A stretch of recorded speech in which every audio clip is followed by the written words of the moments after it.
On May 4th, 1970, American soldiers opened fire on American students. 4 students were killed, 9 were wounded, and, well, our country realized that something was inherently broken. This wasn't Vietnam. This wasn't the war overseas. This happened on a college campus in Ohio, and this was the Kent State Massacre. By 1970, the United States was just exhausted. We were worn out, and the Vietnam War had dragged on for years. And television was bringing the images of violence into living rooms across the country overnight, every night. The public trust in the government was effectively collapsing. And then on April 30th, President Nixon announced that the United States was going to expand the war from Vietnam into Cambodia.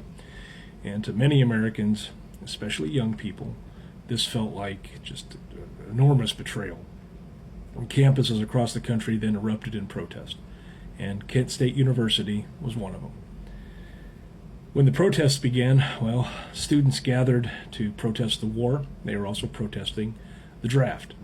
And the demonstrations, well, they were loud, and of course they were emotional, and there was a great deal of anger involved, and for the most part they were unarmed. Students were unarmed at these things. And tensions then rose at Kent State when the ROTC building on campus was set on fire.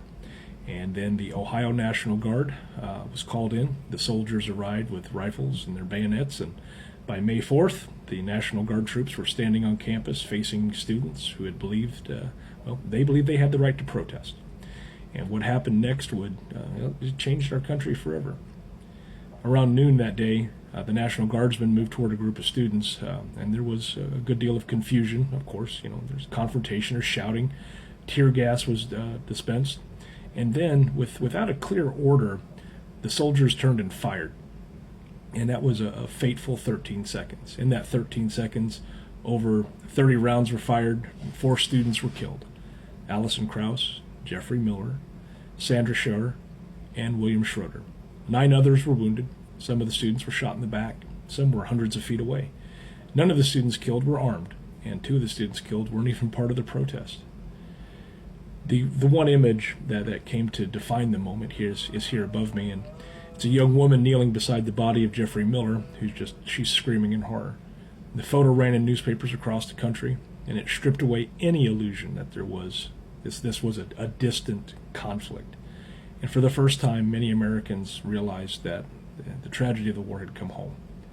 Now, of course, the nation exploded in grief and anger, and over 4 million students went on strike, and more than 400 colleges just shut down. Campuses across America fell silent, or they just erupted in protest as well. An official investigation later ruled that the shootings were unnecessary, unwarranted, and inexcusable, but there wasn't a guardsman who was convicted. The families of the students received settlements, but they never really received justice. And there was a question that continued to linger, and that was, how could peaceful protest end in gunfire? The reason why it matters: Kent State wasn't just a tragedy. It was a turning point. It forced Americans to confront things like the limits of protest, the power of the state, the cost of dissent, and the fragility of civil liberties. It also reshaped how Americans viewed the Vietnam War. After Kent State, public trust and support just collapsed. Trust in the government never fully recovered. The Kent State Massacre it's not just history. It's a warning. It's a reminder that democracy depends on restraint, that protest is a right, not a threat, and that violence, once unleashed, can never be undone.